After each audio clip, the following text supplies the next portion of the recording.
I had the HOA president's car towed. They didn't expect me to own the parking lot too. The Karen Heights HOA was a dictatorship disguised as community spirit. Its president, Richard Hensley, ruled with an iron fist, his smug grin a fixture at every meeting. His latest obsession? The parking lot behind Maple Drive, a cramped strip of asphalt where residents fought over spots like gladiators. Richard declared it his personal domain, slapping violation stickers on any car he deemed unworthy. My beat-up sedan, lovingly nicknamed Rusty, was his favorite target. 3 tickets in a week, each with his loopy signature, felt like a personal vendetta.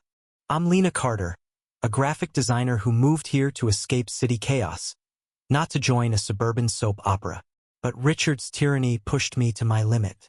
Last Thursday, I found another ticket on Rusty, this one claiming my car was an eyesore. The note scrawled in red ink read, "Park elsewhere or face consequences." I laughed bitterly. Consequences? He had no idea who he was messing with. See, I owned that parking lot. A little-known fact, buried in property records Richard never bothered to check. My late uncle left it to me, a quirky inheritance I'd kept quiet to avoid HOA drama. But now, I was done playing nice.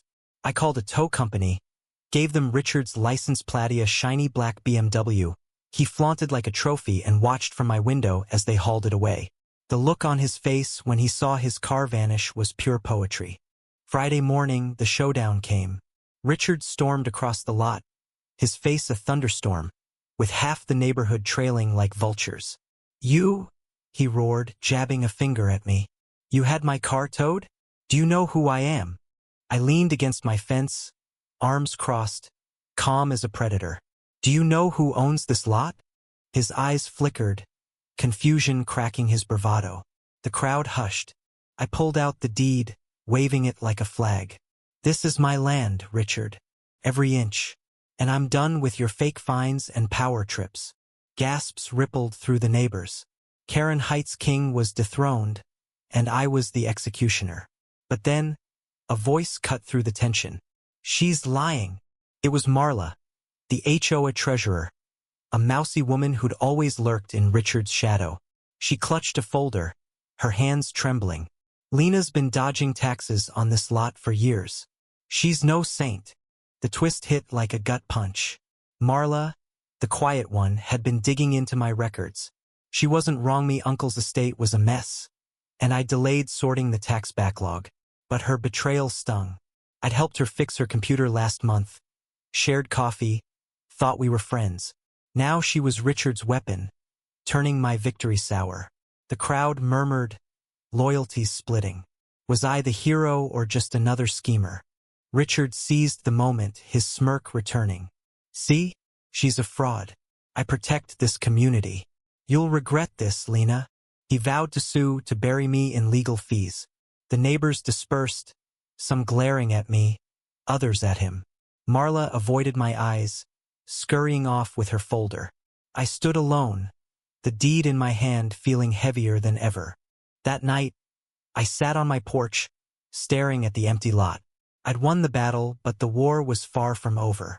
Richard's car was back by morning, his connections ran deep, and the HOA doubled down, issuing new rules targeting my property. Marla's betrayal spread like wildfire, painting me as the villain. I could fight, sell the lot, or leave, but running wasn't my style. Then came the final blow. A letter arrived, slipped under my door. It wasn't from Richard or Marla, but from an anonymous neighbor. "Lena, you're not alone. Richard's been skimming HOA funds for years. Check the budget reports." My heart raced. The real fraud wasn't might, was him. But the letter ended with a chilling warning. "Be careful. He's dangerous."